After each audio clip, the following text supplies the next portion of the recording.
안녕하세요. 시니어 여러분의 평생 경제 동반자, 든든한 시니어 파트너입니다. 오늘은 참으로 무겁지만 누구나 한 번은 겪게 될, 그리고 반드시 미리 알고 있어야 할 이야기를 나누어 보려 합니다. 사랑하는 배우자를 먼저 떠나보낸 슬픔은 그 무엇으로도 달래기 어렵습니다. 하지만 그 슬픔이 채 가시기도 전에 우리 시니어들을 당혹스럽게 만드는 현실적인 문제가 닥쳐옵니다. 바로 고인이 남긴 각종 자동이체와 보험, 요금 고지서들이죠. 2026년 현재 대한민국은 모든 행정이 디지털로 연결되어 있습니다. 이 말은 즉 사망신고와 동시에 고인의 계좌가 묶이고 그 계좌에 연결된 모든 생활비 출기가 끊긴다는 뜻입니다. 제때 정리하지 않으면 연체 이자가 눈덩이처럼 불어나고 소중한 보험금을 놓치며 심지어 법적인 분쟁에 휘말릴 수도 있습니다. 오늘 영상에서는 2026년 최신 제도를 반영하여 배우자 사망 후 가장 많이 놓치는 자동이체와 요금 정리를 어떤 순서로 해야 하는지 아주 상세하게 알려드리겠습니다. 지금 당장 일어난 일이 아니더라도 이 내용은 미리 적어두거나 저장해 두셔야 나중에 큰 혼란을 막을 수 있습니다. 오늘 영상 끝까지 보시면 가장 힘든 순간에 여러분의 재산을 지키는 든든한 가이드라인을 얻게 되실 겁니다. 먼저 여러분이 가장 먼저 맞닥뜨리게 될 계좌 동결의 공포에 대해 말씀드려야겠습니다. 예전에는 사망 신고를 하고 나서 며칠 뒤에 계좌가 막혔지만 2026년 현재는 행정망 통합으로 인해 사망 신고와 거의 동시에 금융권의 정보가 공유됩니다. 은행은 고인의 자산을 보호하기 위해 즉각 모든 입출금을 차단하죠. 여기서 문제가 발생합니다. 고인의 계좌에 전기요금, 수도요금, 아파트 관리비, 그리고 가장 중요한 휴대전화 요금이 자동이체되어 있었다면 어떻게 될까요? 계좌가 묶였으니 당연히 출금이 안 되고 여러분도 모르는 사이에 미납 상태가 됩니다. 한두 달 지나면 연체료가 붙고 나중에는 서비스가 끊기는 사태까지 벌어집니다. 특히 배우자 명의의 카드로 모든 생활비를 결제해 오셨다면 당장 오늘 저녁 창거리를 살 카드조차 막혀버리는 상황이 올 수 있습니다. 이런 정보 놓치지 않으려면 지금 구독 꼭 눌러두세요. 주변 친구분들에게도 이 영상 공유해서 미리 대비하시라고 꼭 전해주셔야 합니다. 이제 본격적인 정리 순서 1단계입니다. 가장 먼저 하셔야 할 일은 사망진단서 또는 사체검안서를 넉넉히 발급받는 것입니다. 2026년에도 여전히 종이 서류가 필요한 곳이 많습니다. 주민센터, 은행, 보험사, 통신사 등 갈 곳이 한두 군데가 아닙니다. 갈 때마다 서류를 떼러 다니면 몸과 마음이 지칩니다.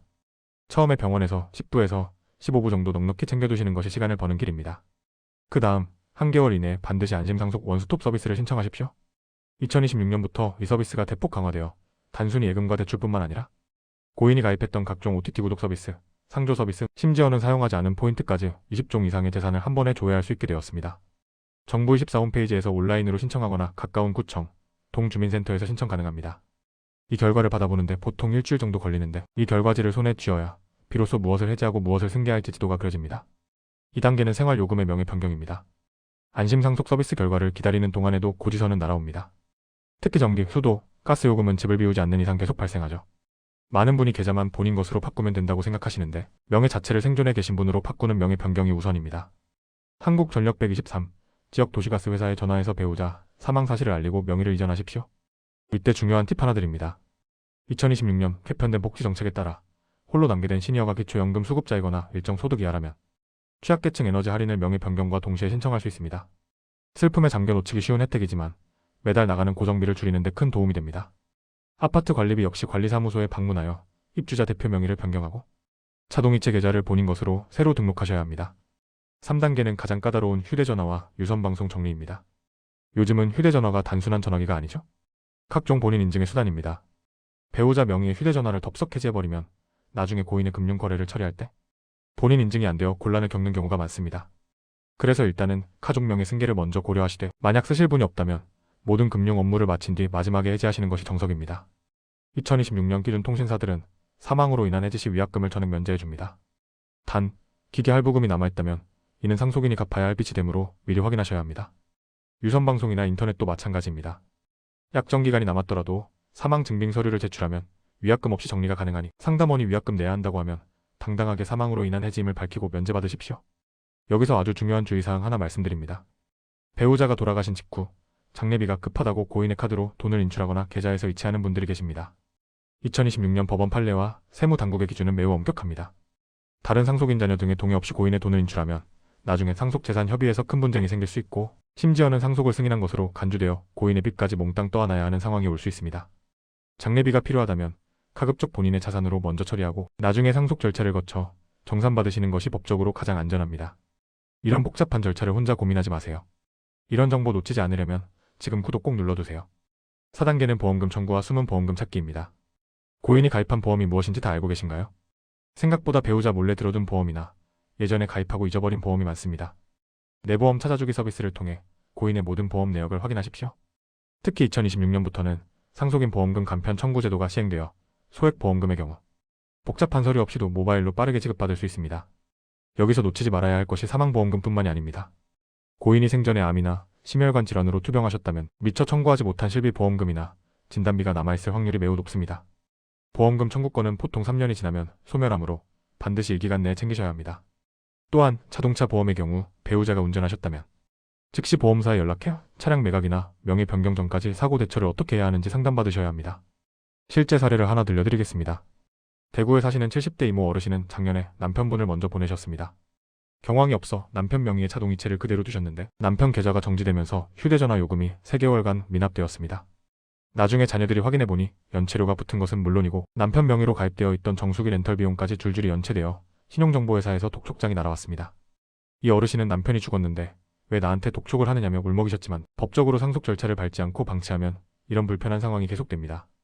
결국 저희 영상에서 알려드린 대로 안심상속 서비스를 통해 렌털, 위약금 면제 혜택을 받고 미납된 요금을 본인 계좌로 옮겨서 정리하셨습니다. 여러분, 정리는 빠를수록 좋습니다.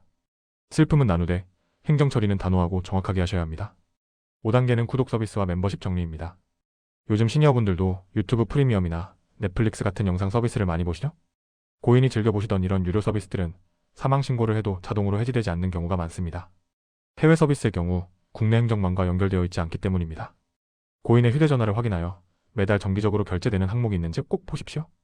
운동시설 회원권, 골프장 멤버십, 상조 서비스 등도 마찬가지입니다. 2026년 소비자보호법에 따르면 사망으로 인한 계약, 해지는 중도해지 위약금이 발생하지 않거나 최소화되도록 규정되어 있습니다. 특히 상조 서비스는 이미 납입한 금액이 많다면 이를 해지하여 환급받을지 아니면 나중에 본인이 쓸 수 있도록 승계할지 신중히 결정하셔야 합니다. 마지막 6단계는 세금과 연금입니다. 배우자가 국민연금을 받고 계셨다면 사망 후 15일 이내에 국민연금공단에 신고해야 합니다. 그래야 유족연금 승계 절차가 시작됩니다. 신고가 늦어지면 이미 지급된 연금을 나중에 환수당하는 번거로운 일이 생깁니다. 또한 고인이 소유했던 주택이나 토지에 대한 재산세, 자동차세 등도 승계 시점에 따라 납부 의무자가 달라지므로 세무서나 구청 세무과에 방문해 상담받으시는 것이 좋습니다. 2026년부터는 시니어 원스톱 세무상담 창구가 전국적으로 확대되었으니 전문가의 도움을 받는 것을 주저하지 마세요. 오늘 내용을 정리해보겠습니다. 배우자 사망 후 가장 먼저 해야 할 일은 사망진단서 확보와 안심상속 원스톱 서비스 신청입니다. 계좌가 묶이기 전에 혹은 묶인 직후에 전기, 수도, 가스 등 생활요금 명의를 본인으로 바꾸고 취약계층 할인을 챙기십시오.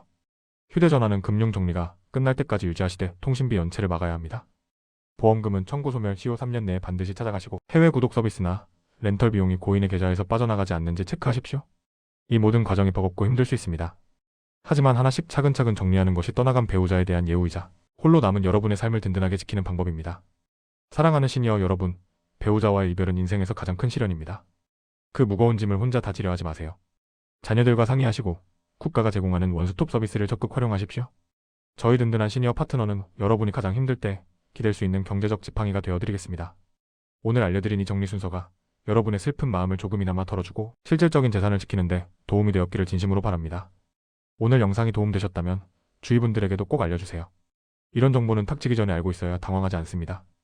구독과 좋아요는 제가 시니어 여러분을 위한 더 깊이 있는 정보를 찾는 데 큰 힘이 됩니다. 이런 정보 놓치지 않으려면 지금 구독 꼭 눌러두세요. 저는 다음에도 여러분의 노후를 더 평안하고 든든하게 만들어드릴 알찬 정보로 찾아오겠습니다. 힘내십시오. 여러분 곁에는 항상 저희가 있습니다. 감사합니다.